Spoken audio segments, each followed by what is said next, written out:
ठीक है। देखो ट्रिग्नोमेट्री हम लोग बुक से कर लिए हैं, पेपर भी हो गया एक। कितने आए थे 40 में से? 34.5 कोई अच्छे नंबर नहीं है, क्योंकि उसमें सिर्फ बुक के क्वेश्चंस थे और उसमें भी इतनी सारी गलतियां थी। तो उसको बैठ के सबसे पहला काम क्या करना है कि जो पेपर में गलतियां हुई हैं उनको, पेपर की गलतियों की रेक्टिफिकेशन करना है, पेपर रेक्टिफिकेशन, ये सबसे पहला काम होता है। इसके लिए हार्डली, अगर 34.5 आए हैं तो 10 मिनट्स लगेंगे, ज़्यादा नहीं लगेंगे। हाँ, जो छोड़ा है वो सबको मिला के काउंट करके बोल रहा हूँ, 10 मिनट्स। Second thing, formula. जो भी फॉर्मूलाज ट्रिग्नोमेट्री के पढ़ रहे हो वो बार बार यूज होना है। हम लोग साथ साइड बाय साइड असाइनमेंट भी कर रहे हैं। नहीं याद है, बोलने से और करने में बहुत फर्क होता है। कल हमने 4-5 क्वेश्चंस किए थे, आज भी करेंगे। तीसरी चीज है, हम लोगों को न्यू चैप्टर को भी साथ में लेके चलना पड़ेगा, क्योंकि स्कूल खुलते ही पेपर होने। हमने अगर देखा जाए तो ट्रिग्नोमेट्री बुक का सिर्फ किया है, असाइनमेंट सर ने दिया हुआ है। आई डोंट नो पेपर में कितने क्वेश्चन उसमें से वो देंगे, बट एनी हाउ हम लोग को थोड़ा सा प्रिपेयर होकर रखना है। तो न्यू चैप्टर जो है, दो बचते हैं तुम्हारे, एक सेट थ्योरी है और एक रिलेशन फंक्शन है। सेट थ्योरी थोड़ा सा क्लास में तुमने पढ़ लिया था, टीचर से पढ़ लिया है थोड़ा सा। रिलेशन फंक्शन जो चैप्टर है वो उससे रिलेटेड है। और सेट थ्योरी का जो फाइनल एक्सरसाइज है उसमें कुछ ऐसे क्वेश्चंस हैं जो कि प्रूफ वाले क्वेश्चन है, जो लिख लिख के करने वाले क्वेश्चन है, मतलब न्यूमेरिकल, हाँ बेकार ही बोलते हैं उसको, लेकिन वही है कि हो सकता है उसमें से क्वेश्चंस मिले। और सबसे इंपॉर्टेंट इस सेट थ्योरी के अंदर में जो होता है वो वेन डायग्राम के क्वेश्चंस होते हैं। नहीं, Venn diagram is very interesting. Venn diagram क्या है, उसमें दिमाग का खेल है। अगर वो नहीं हुआ तो फिर वो चैप्टर करने का कोई मतलब नहीं है। तो हम लोग अभी क्या करेंगे फिलहाल, देखो ध्यान से समझो। बुक में तुम लोग का वेन डायग्राम के बारे में कोई बात की नहीं गई है, पुराने वाले बुक में की जा गई थी, इसमें नहीं है। लेकिन कहाँ वेन डायग्राम है? वेन डायग्राम का क्वेश्चन थोड़ी ना है, वो तो सिर्फ कुछ 2 लाइन लिख के छोड़ दिया उसके बारे में। वेन सर्कल बना है वो तो बता ही दूंगा ना, वो तो ईजी है। उसके ऊपर ये देखो, असाइनमेंट में तुम्हारे क्वेश्चन सब दिए हुए हैं, इस तरह के लंबे लंबे जो क्वेश्चन है। क्वेश्चन नंबर 2 हो गया, 4, 5, 6, 7 वर्ड प्रॉब्लम होते हैं, उसको वर्ड प्रॉब्लम बोलते हैं। तो जब बुक में नहीं है और सर दे रहे हैं, तो सर ने क्या क्लास में करवाया था ये मुझे नहीं मालूम है, मतलब दिस ऑल थिंग विच, लेकिन क्या इस तरह के क्वेश्चंस भी करवाए थे जिसमें वो नहीं ना। लेकिन अगर असाइनमेंट में दिया है तो ये सारी चीज़ें अभी एक क्वेश्चन मार्क बन गई है कि करना है नहीं करना है। हम लोग कर लेंगे, उससे अच्छा है। तो सबसे पहले थोड़ा सा देखो, रिलेशन फंक्शन करना है हम लोग को। मेन सेट थ्योरी का बेसिक आइडिया मैं पूछ लेता हूँ पहले, क्योंकि उसकी जरूरत पड़ेगी रिलेशन फंक्शन करते समय। तो हम लोग का मेन आइडिया क्या है, रिलेशन फंक्शन, जो कि एक बिल्कुल ही अनटच्ड चैप्टर है, उसको करना साइड बाय साइड। उसका एप्लीकेशन साथ में सेट थ्योरी के साथ देखेंगे। तो सेट तुमने क्या पढ़ा हुआ है क्लास में? What is a set? किसके अंदर कौन होता है? नहीं नहीं नहीं नहीं, वो सेट नहीं होता है। सेट जैसे हम लोग के फर्स्ट एक्सरसाइज के क्वेश्चन सब हैं, अगर इस बुक की बात करें हम लोग, तो इंट्रोडक्शन में सबसे पहला जो एक्सरसाइज आएगा तुम्हारे पास में, उसमें ऐसे क्वेश्चन सब होंगे कि which of the following are sets. अब मैं यहां से पूछता हूं, बताते जाओ। जैसे अगर मैं बोलूं collection of all the months of a year beginning with the letter J, set है। तो कैसे डिफाइन कर रहे हैं सेट को? क्या चीज देख के हमने बोला? सबके लिए सेम है, इसको हम लोग बोल सकते हैं it is a collection of, जो डेफिनेशन होता है मेनली जो टीचर बताते हैं वो यही है, it is a collection of well defined objects. Well defined का मतलब होता है जो कि हर जगह सेम रहेगा। अब जैसे इस क्वेश्चन में पूछा गया है, collection of all the months of a year beginning with the letter J. कौन कौन से मंथ्स होते हैं? दुनिया के किसी भी कोने में चले जाओ, यही मंथ्स हैं, जनवरी है, जून है, जुलाई है, तीन ही आएंगे। तो इसको हम लोग बोल सकते हैं कि इट इज अ सेट। दूसरा है collection of 10 most talented writers of India. ये नहीं है, वैसे तो हो सकता था, लेकिन टैलेंटेड इज अ एडजेक्टिव। हमेशा याद रखना, जो ग्रुप एडजेक्टिव से बना होता है वो कभी भी सेट नहीं होता है। जैसे मैं बोलूंगा 10 बेस्ट ऑथर्स के नाम बताओ जो बुक लिखते हैं, तुम किसका किसका नाम लोगे? बुक्स तो इतने सारे पढ़ते हो। यहाँ पे बोला गया है 10 most talented writers of India, foreign country की नहीं है, इंडिया। क्यों इंडिया? हिंदी की बुक में जो नाम सब है, जैसे मुंशी प्रेमचंद हो गया, हाँ, और सुभद्रा कुमारी चौहान है, बहुत सारे नाम है, मुझे भी उतना नहीं पता। शिव खेरा है, शिव खेरा है ना जिसने ये वाली बुक लिखी है, यू कैन विन। ठीक है, इस तरह के हैं। तो अब मान लो चेतन भगत, अरे उसके ऊपर तो मूवी बन चुकी है। तो इनके नाम हम लोग ले तो रहे हैं, लेकिन किसी के लिए ये टैलेंटेड नहीं होंगे, उनको कोई और ऑथर पसंद होगा, तो इसलिए हम लोग इसको सेट में नहीं रख सकते, क्योंकि पर्सन टू पर्सन जो है वो वेरी करता है। जैसे एक और एग्जांपल लेके समझाने की कोशिश करता हूँ। स्कूल में पढ़ते हो, तुम्हारे क्लास में बॉयज़ भी हैं, गर्ल्स भी हैं। अब सपोज कर लो तुमसे कोई आके पूछे कि अपने क्लास के 5 हैंडसम बॉयज़ के नाम बताओ, तो तुम बोलोगे अरे मेरे क्लास में कोई हैंडसम बॉय नहीं है, मेरे क्लास में कहाँ है, 12th क्लास में है वो भैया लोग बहुत सुंदर सुंदर हैं। अपनी क्लास में बहुत ज़्यादा पूछने पे नाम ले लोगे, सपोज कर लो किसका ले लोगे, चैतन्य का। अब चैतन्य का नाम अगर ले लिया तो जो बैठा हुआ है गंजा, क्या नाम है उसका, लक्ष्य, लक्ष्य बोलेगा अबे क्या है बेकार फालतू कुत्ते जैसा लगता है, इसको हैंडसम बोल रही है। तो अभी क्या हुआ, या फिर तुम्हारी अपनी जो फ्रेंड है भावना है सपोज, वो बोलेगी अरे छोड़ो ये क्या है, चैतन्य क्या अच्छा लगता है, मुझे तो ज़्यादा अच्छा लक्ष्य दिखता है हैंडसम में। तो क्या हुआ, पर्सन टू पर्सन वेरी कर गया हैंडसम का मीनिंग, है या नहीं। आप सपोज करो यही उल्टा कर लो, अभी क्लास में गए, लड़कों को पकड़ लिया गया, लक्ष्य को बुला के बोला गया अरे बता तेरे लिए सुंदर कौन है। लक्ष्य बोलेगा अबे मेरे लिए कोई एक सुंदर है ही नहीं, मुझे तो हर कोई सुंदर लगता है। अब देखो हैंडसम बॉयज, ब्यूटीफुल गर्ल्स, ये सब क्या हो रहा है, एडजेक्टिव से। तो एडजेक्टिव्स का मीनिंग कभी भी डिफाइंड नहीं होता है, तो इसको हम लोग सेट में नहीं रख सकते। अब जैसे थर्ड एग्जांपल है, a team of 11 best cricket batsman of the world.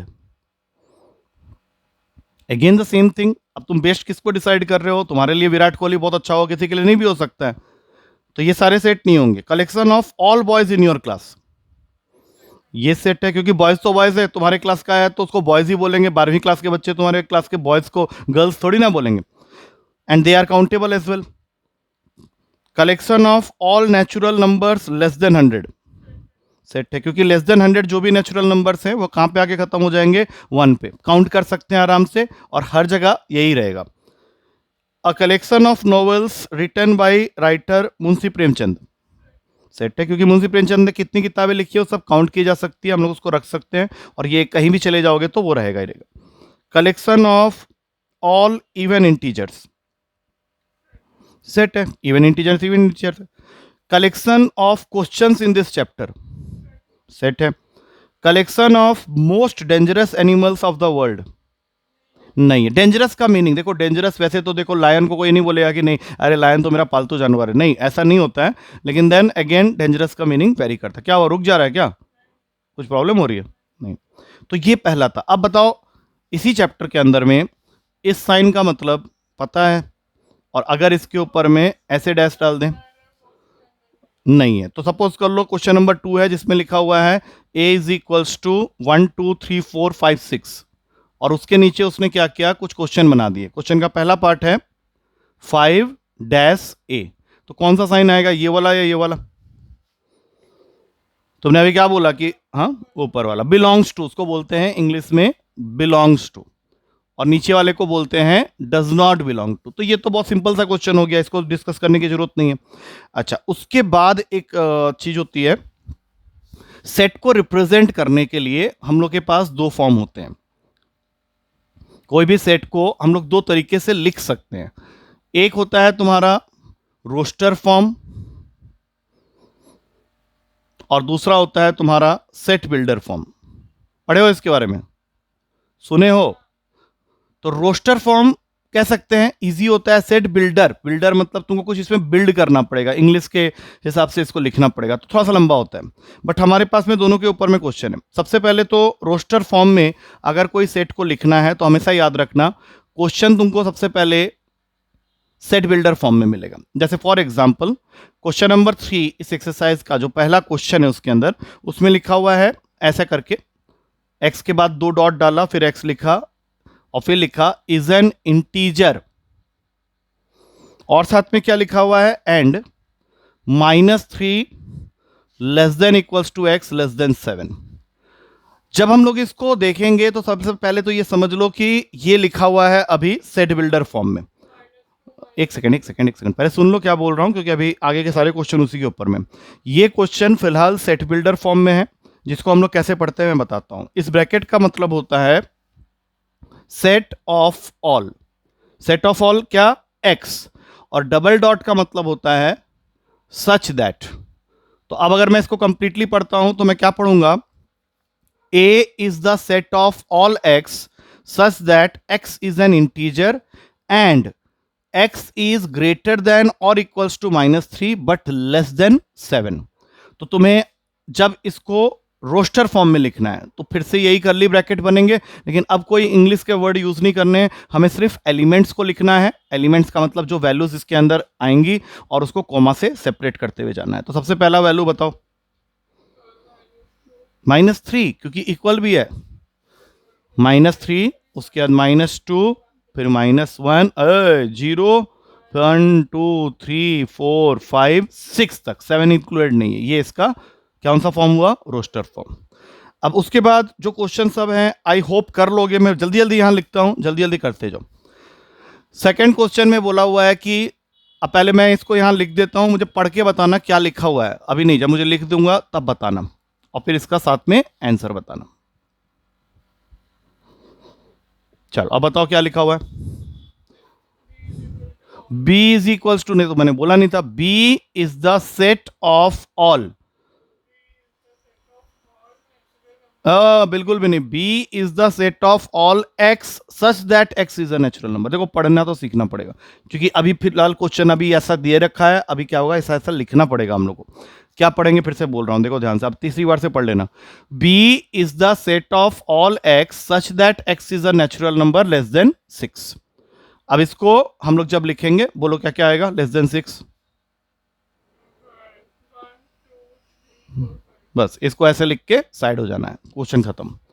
अब तीसरा क्वेश्चन आ रहा है, सोच समझ के, ये अच्छा क्वेश्चन है वैसे। यहां पे लिखा हुआ है c, ऐसे ब्रैकेट बनाया। अब इसको पहले पढ़ोगे, उसके बाद इसका आंसर बोलोगे। मैं पहले इसको लिख दे रहा हूं यहां पे।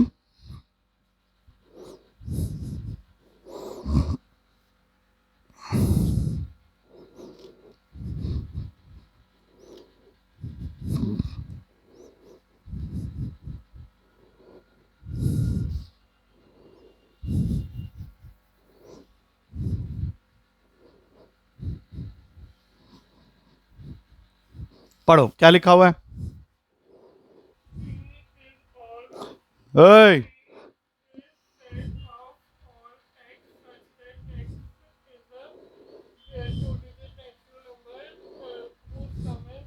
सच that sum of its digits is 8। तो तुम्हें यह बताना है कि ऐसे कौन कौन से 2 डिजिट नंबर्स होते हैं जिनके डिजिट्स का सम 8 हो जाए। 2 डिजिट के नंबर बोलो। 26, 62। देखो इसको भी ना लिखने का एक तरीका होता है, नहीं तो क्या होगा, हम लोग कुछ नंबर छोड़ देंगे। सबसे छोटा नंबर से स्टार्ट करो, 1, 17, उसके बाद 2, उसके बाद 3, उसके बाद 4, अब इसके बाद वापस यही सारे डिजिट्स आ जाएंगे, 53, 62, 71 और लास्ट में 80। ये सारे आ गए, नहीं तो क्या होगा, वहां जल्दी जल्दी में कुछ एक छूट जाएगा तुमसे। उसके बाद नेक्स्ट क्वेश्चन है, अगली बार से इसका एक पीडीएफ बना लेंगे ताकि जल्दी जल्दी हो जाए। अभी क्या हुआ कि मैंने ध्यान नहीं दिया। अब पढ़ तो लोगे इसको। d is the set of all x such that x is a prime number which is a divisor of 60। Divisor बोलो या फैक्टर बोलो, बात एक ही है, which is a divisor of 60। अब बताओ जरा इसके अंदर क्या क्या आएगा। एक तरह से 60 के फैक्टर्स बताने हैं, लेकिन कौन से वाले बताने हैं, प्राइम नंबर वाले। प्राइम नंबर मालूम है, या फिर 1 के टेबल में आता है। तो 60 के ऐसे कौन कौन से फैक्टर्स हैं या डिविजर हैं जो कि, हाँ, 2, 3, 5, वेरी गुड। और इसके बाद जो भी होंगे वो प्राइम नहीं होंगे। जैसे 2, 3, 5 के बाद आ जाएगा 6 आएगा, 10 आएगा, 12 आएगा, 15 आएगा, 30 आएगा, उसके बाद 60 भी आएगा। लेकिन ये जो बाद के नंबर्स मैंने बोले हैं वो सारे के सारे प्राइम नहीं। तो आंसर सिर्फ इतना ही है। अब फेवरेट क्वेश्चन तुम्हारा, सॉरी ये फिफ्थ, कौन सा क्वेश्चन है ये, 1 2 3 4 हमने कर लिया, हाँ फिफ्थ। यहां पे लिखा हुआ है ई, और ई को उसने क्या डिफाइन किया है, it is the set of all. इस ब्रैकेट का मतलब ये होता है द सेट ऑफ ऑल। अच्छा, इस बार उसने क्या किया है, सेट ऑफ ऑल वाला ब्रैकेट नहीं बनाया, उसने सीधा लिख दिया है कि E is equals to the set of all letters in the word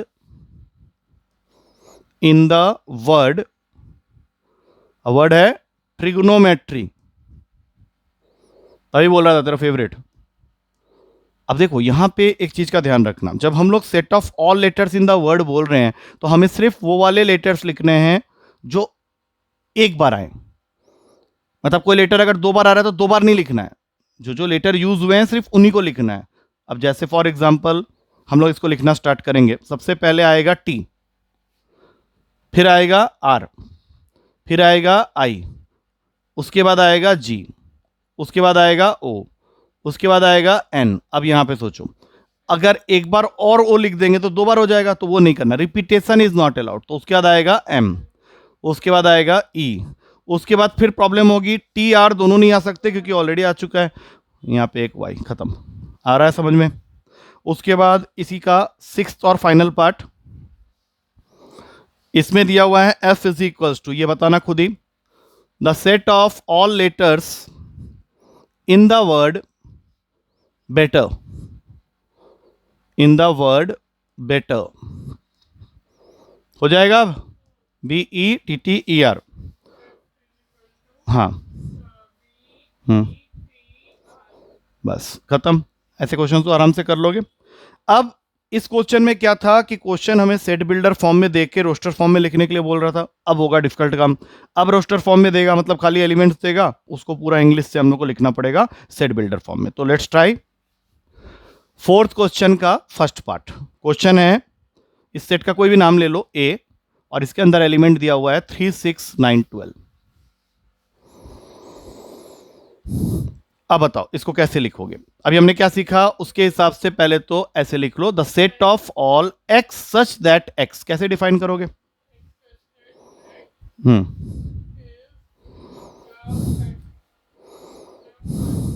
factor नहीं है ये, एक होता है फैक्टर, एक होता है मल्टीपल। तो x is the first 4 multiples of 3, 3 के टेबल में आने वाले first 4 value, first 4 multiples of 3, ये इसका आंसर होगा। ठीक है, लिखने की जरूरत नहीं है, आराम से देख लो, बाद में एक बार रिवाइज मार देना, वीडियो से ही मान लेना। अब इसी का सेकंड पार्ट क्वेश्चन का, सेकंड पार्ट में b इज इक्वल्स टू 2, 4, 8, 16, 32। अब इसको कैसे डिफाइन करोगे? पहले तो इतना ही लिख लो, the set of all x such that x. कुछ खास दिख रहा है इन नंबर्स के बीच में? 32 खास नहीं है, मतलब इन सब में क्या 2 कॉमन है, वो तो कोई भी बता देगा, बट कैसे लिखोगे इसको? लिखने का तरीका देखो, अब ये ना सोचना पड़ेगा, प्रैक्टिस से आएगा। x is equals to 2 to the power of n, where n belongs to natural number and n less than equals to 5। समझ पा रहे हो क्या हो रहा है? 2 की पावर में नेचुरल नंबर लेस देन 5, सबसे पहली वैल्यू होगी 1, 2 की पावर 1 लिखेंगे क्या आएगा? 2 आएगा, 2 की पावर 2 4, 2 की पावर 3 8, 2 की पावर 4 16, 2 की पावर 5 32। अब तो समझ में आ गया है। नेक्स्ट वाला बताना, इसी का थर्ड पार्ट, सी सेट ले लेते हैं, यहां पे लिखा हुआ है 5, 25, 125 एंड 625। अब इसको उसी तरह से लगाओ जरा, इतना तो मैं लिख देता हूं, सच दैट एक्स, हाँ बोलो, 5n नहीं, 5 के पावर में n, 5 to the power of n, where belongs to natural number, हाँ, and n is equals to नहीं, less than equals to 4। Less than equals to क्यों कर रहे हैं? क्योंकि 1 आएगा, 2 आएगा, 3 आएगा, 4 आएगा पावर में 5 के, तभी जाके रेस्पेक्टिव नंबर्स मिलेंगे। ठीक है, उसके बाद next 4th part, D 2, 4, 6 dot dot dot dot dot. बताओ, ये बताओ, 2 का टेबल है तो 2 का टेबल है बोलने से तो होगा ही नहीं ना, 2 का टेबल तो 10 में खत्म हो जाता है, 2 10 20। अब इसको कैसे लिखोगे? सोचो, जनरलाइज, जिसको कोई क्वेश्चन मार्क नहीं लगा सकता। हाँ, x is a multiple of 2। एक तो ये लिख सकते हैं, या फिर यहाँ पे एक चीज और लिख सकते हैं, x is equals to 2n where n belongs to natural numbers. कोई एंड नहीं है, टू से ही तो मल्टीप्लाई हो रहा है, 1 2 मल्टीप्लाई करते हुए चले जाओ, दोनों चीजें चलेंगी, तुमको जो अच्छा लिखना है दोनों लिख दो, कोई दिक्कत नहीं है। अब लास्ट 5th पार्ट बहुत इंटरेस्टिंग है, इसको ई बना लेते हैं। 1 4 9 16 dot dot dot up to 100, इसका बताओ क्या बनेगा। The set of all x such that X is equals to, इन नंबर्स में क्या खास है, कंपोजिट नंबर नहीं, कंपोजिट नंबर होते हैं जिनके 2 से ज्यादा फैक्टर्स होते हैं, लेकिन ये सारे कंपोजिट नंबर तो हैं ही ना, खास क्या है फिर उसमें। सिर्फ कंपोजिट नंबर बोलने से तो नहीं होगा, और 1 तो कंपोजिट होता ही नहीं है, 1 is neither prime nor composite, तो बात तो वहीं खत्म हो गई। इन नंबर्स में खास क्या है पता नहीं बोल रहा है, इन नंबर्स को देखा है कभी एक साथ, मैं इन नंबर्स को ऐसे लिखता हूं 1 4 9 16, इसी लिस्ट में आएगा अगला 25, तो ये नंबर में खास क्या लग रहा है 36, अब तो बता दे, अब पूरा लिख दूंगा फिर बोलिए हाँ ये सब पहले 3 डिजिट के थे या फिर 2 डिजिट के हो गए, हाँ यही। अरे सारे के सारे परफेक्ट स्क्वायर नंबर हैं, ये सारे के सारे नंबर किसी नंबर का स्क्वायर है, तो इसको ऐसे लिखेंगे x is equals to N square where n belongs to natural number capital N and n is less than equals to 10, ठीक है। या फिर इसको एक और तरीके से लिख सकते हैं, x is a perfect square number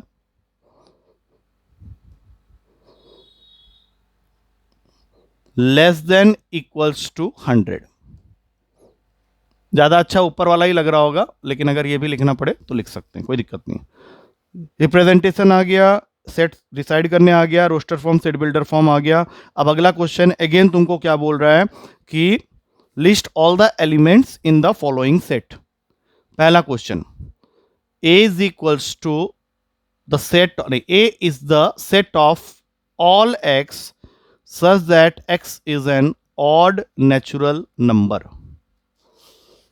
अब देखो ऑड नेचुरल नंबर बोल के छोड़ दिया उसने, सेट बिल्डर फॉर्म में दिया हुआ है, रोस्टर में लिखना है, तो ये चलते रहेंगे, बोलो कुछ 3 4 तो बताओ।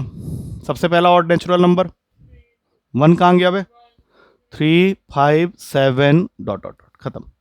एक साथ ले लेते हैं क्वेश्चन को। Second part, b is equals to, नहीं, b is the set of all x such that x is an integer, integer पता है, और साथ में क्या बोला है, x की वैल्यू -½ से बड़ी होनी चाहिए, 9/2 से छोटी होनी चाहिए। ध्यान रखना -½ और 9/2 इंटीजर नहीं होते हैं, हमें ऐसे इंटीजर्स चाहिए जो -½ से तो बड़े हों लेकिन 9/2 से छोटे हों। तो सबसे पहले बताओ -½ होता कितना है, अगर हम लोग उसको पॉइंट में कैलकुलेट करें तो 0.50 नहीं, सिर्फ 0.5, और 9/2 कितना होता है 4.5। अब ध्यान से समझो, नंबर लाइन के ऊपर में इधर होता है -1, उसके बाद आता है 0, फिर आता है 1, फिर 2, फिर 3, फिर 4 और फिर 5। -0.5 कहां होगा बता सकते हो, ठीक बीच में। दैट मीन्स अगर मैं यहां से स्टार्ट करूं देखना, क्योंकि क्वेश्चन मुझे यही कह रहा है, तो इससे इधर आना है या इधर जाना है, सोचो इधर आना है, तो नंबर्स बोलो सिर्फ इंटीजर जो है इसके अंदर में, तो सबसे पहले कौन सा इंटीजर है, नहीं, अरे -0.4 इंटीजर होता ही नहीं है। इंटीजर कौन से वाले होते हैं, जो नेगेटिव होते हैं, 0 होते हैं और पॉजिटिव होते हैं, उसमें कोई पॉइंट वाला नंबर नहीं होता। तो इसमें सबसे पहला इंटीजर आएगा, इसके बाद 0, और उसके बाद सिर्फ 1 2 3 एंड 4, 5 नहीं आ पाएगा। बात समझ में आ रही है क्यों नहीं आ पाएगा, क्योंकि 4.5 है ना, यहाँ पे खत्म हो जाएगा 4.5, ये यहाँ करस्पॉन्ड कर रहा है, ये यहाँ करस्पॉन्ड कर रहा है, इसके बीच के इंटीजर्स लिखने हैं, तो इसके अंदर में सिर्फ यही वैल्यू आ सकता है। आ रहा है कुछ समझ में। अब बताओ नेक्स्ट वाला, इसी का third part, C is the set of all x such that x is an integer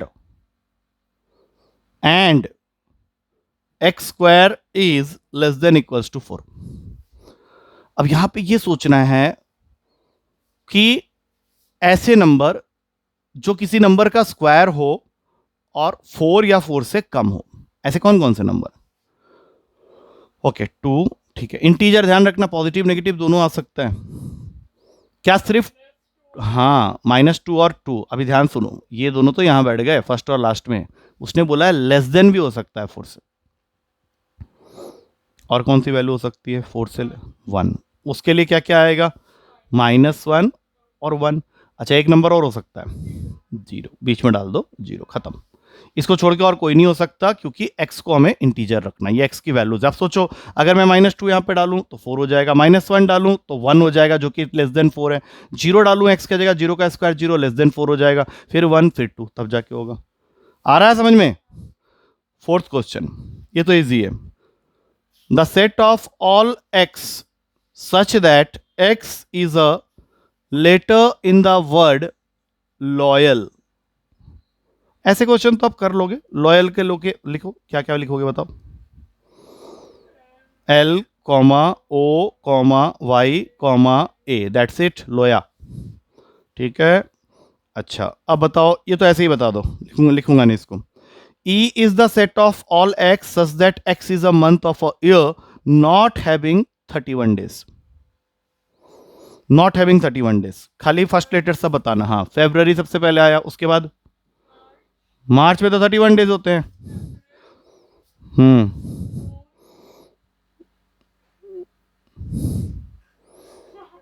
अनपढ़, जुलाई और अगस्त दोनों में ऐसे काउंटिंग करते हैं ना, उंगली के नीचे कर, जनवरी फरवरी मार्च अप्रैल मई जून लिख दिया है, जुलाई और अगस्त दोनों ही 31 के हो गए। तो नेक्स्ट कौन सा आएगा, सितंबर, सितंबर, उसके बाद अक्टूबर नवंबर, दैट्स इट। आ रहा है समझ में, इसमें ही रोके आएगा। अच्छा, x is a consonant, consonant पता है, in the English alphabet which precedes के, प्रीसीड्स का क्या मतलब होता है, के से पहले कौन कौन से कंसोनेंट से बताओ, ए कंसोनेंट होता है, वोवेल्स कौन कौन से होते हैं, ए, हाँ, तो हम लोगों को क्या पूछा है, consonants which precedes K, B C D F G H, I नहीं होगा, जे, दैट्स इट, खत्म। Last question of the exercise, match the following है, जो कि तुमने बुक में किया हुआ है, तो मुझे बताने की जरूरत नहीं है, कर लोगे। ठीक है, ये पहला एक्सरसाइज यहाँ पे खत्म होता है। उसके बाद वाले एक्सरसाइज के अंदर में क्लासिफिकेशन ऑफ सेट, नहीं ये 1.1 ही हुआ है इतने देर से, लेकिन इसमें बहुत सारी चीज़ें हमने सीख ली हैं। ठीक है, और इसके एग्जाम्पल क्वेश्चंस भी करने हैं, तो एग्जाम्पल तो कर लोगे, इसमें ज़्यादा टाइम नहीं लगेगा, लेकिन एग्जाम्पल क्वेश्चन इंपॉर्टेंट है, ध्यान रखना एग्जाम्पल क्वेश्चन करना। जैसे ये क्वेश्चन मुझे बहुत अच्छा लग रहा है, देखो इसमें ये पूछा है, इसको सेट बिल्डर फॉर्म में लिखना है, 1/2, 2/3, 3/4, 4/5, 5/6 एंड 6/7। फिलहाल तो ये रोस्टर फॉर्म में है, बट वो चाहता है कि तुम इस सेट को सेट बिल्डर फॉर्म में लिखो। क्या खास क्या दिख रहा है, जरा ध्यान से देख के बताना। Set of all x such that X is equal to, हाँ बोलो, फ्रैक्शन में ये खास दिख रहा है, तो इस फ्रैक्शन में क्या खास है, इस फ्रैक्शन में जो खास है वो लिखना होता है, ये नहीं कि फ्रैक्शन में तो किसी को भी दिख रहा है, अब बोले सारे पॉजिटिव वाले, नहीं ऐसे नहीं होता। इन दोनों को देख के कुछ खास दिख रहा है, इन दोनों को, हर किसी में न्यूमरेटर और डिनोमिनेटर को देख के बताओ कुछ खास है उसमें। 1 और 2 में कोई खास चीज नहीं दिख रही, 2 और 3 में कोई खास चीज नहीं दिख रही। अच्छा, अब जो मैं पूछूंगा उसका आंसर देना। अगर मैं 1/2, 1/3 और 1/5 लिखता, क्या इन तीनों के अंदर कुछ खास नहीं दिख रहा? 1/3, 1/5 और 1/7 लिख रहा हूं, इनमें क्या खास दिख रहा है?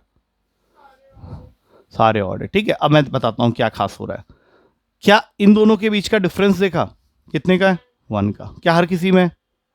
तो इसको ऐसे समझना है कि अगर मैं ऊपर n लिखूंगा तो नीचे वाला उससे एक ज्यादा है, मतलब n+1 है या नहीं? और यहाँ पे n की जो वैल्यू है वो कहाँ से कहाँ तक चल रही है? तो वो चल रही है 1 से लेके 7 तक। जरा देखना सही है या गलत? सही है? नहीं, छोटा सा गलती हो रहा है। 1 से लेके 7 तक नहीं है, ये 1 से लेके 6 तक है। देखो ध्यान से, अगर मैं इसमें 1 डालता हूं सबसे पहली वैल्यू, तो क्या देगा ये? 1/2। 1 के बाद कौन सा नेचुरल नंबर है? यहाँ पे ये भी लिखना पड़ेगा, n belongs to natural number 2। 2 डालेंगे तो क्या आएगा? 2/3। 3 डालेंगे तो क्या आएगा? 3/4।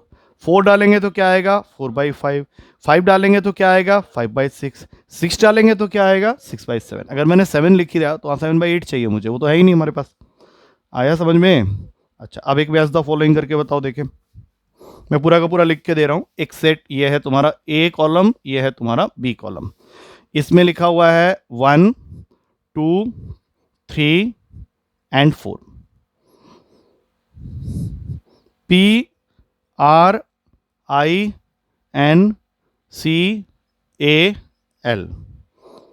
सिर्फ 0। 1 2 3 6 9 18, 3 - 3। और दूसरे साइड में है हमारा ABCD। ABCD ध्यान रखना, हम लोग को मैच करना है, हुआ नहीं है। फर्स्ट वाला लिखा है the set of all x such that x is a positive integer and a divisor of 18। अब मैं यहीं पे रुक के पूछता हूं, बताओ इसमें से कौन सा? थर्ड वाला। तो इसको लगा दो, ऐसे कर करके बताते चले जाना। इसमें दिया हुआ है the set of all x such that x is an integer and x² - 9 equals to 0। x² - 9 equals to 0। x की वैल्यू निकालनी है यहां से, और जो आएगा x का वैल्यू वो उनमें से कौन सा है। क्या हम लोग इसको सॉल्व कर सकते हैं? x², फिफ्थ नहीं, फोर्थ वाला, क्योंकि x² - 9 इक्वल्स टू 0 का मतलब हो जाएगा x² इज इक्वल्स टू 9, और x की वैल्यू √9 हो जाएगा, प्लस माइनस आ जाएगा। तो ये आ गया तुम्हारा किसके साथ में? b के साथ। सी वाले में दिया हुआ है the set of all x such that x is an integer and x + 1 is equals to 1।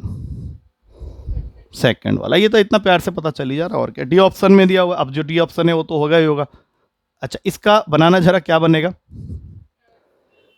The set of all x such that x, खुद ही बताओ आंसर। हाँ, is a letter of the word principle, is a letter of the word principle. Done है, ये तो समझ में आ गया। अच्छा, अब इसको, अच्छा ये तो कर लोगे, ठीक है, ये समझ में आ गया है। अच्छा, इसमें 2-3 चीजें और जान के रखो। अगर हमारे पास में कैपिटल L लिखा हुआ मिल जाए तो इसको हम लोग बोलते हैं ऑल नेचुरल नंबर्स का सेट। Z के लिए होता है इंटीजर्स, ये याद रखना पड़ेगा। W होता है होल नंबर, मैं बता दे रहा हूं, इसको याद रखो ना, बुक में तो सब कुछ ही है। उसके बाद R होता है रियल नंबर्स। कई बार वो ये चीज बोलेगा नहीं, लेकिन हम लोग को ये जानना है कि इसको क्या बोलते हैं। Z+ अगर लिखा हुआ है तो that is positive integer. Q का मतलब होता है रैशनल नंबर। अब ये तुमको याद रखना है आज के बाद हमेशा। और अगर R+ लिखा हुआ है तो पॉजिटिव रियल नंबर, याद रहेगा। तो ये सारा का सारा हमारा पहले एक्सरसाइज में। इसको एक बार गो थ्रू कर लेना अभी बैठ के, छोटे मोटे चीजें जो हैं एग्जांपल में वो देख लेना, उसके बाद ही हम लोग फिर नेक्स्ट क्लास में आगे बढ़ेंगे। 1.2 है, फिर 1.3 कर लेंगे कंप्लीट। 2-3 दिन की बात है, हर दिन हम लोग क्लास लगाते हैं, हो जाएगा कंप्लीट, कोई दिक्कत नहीं।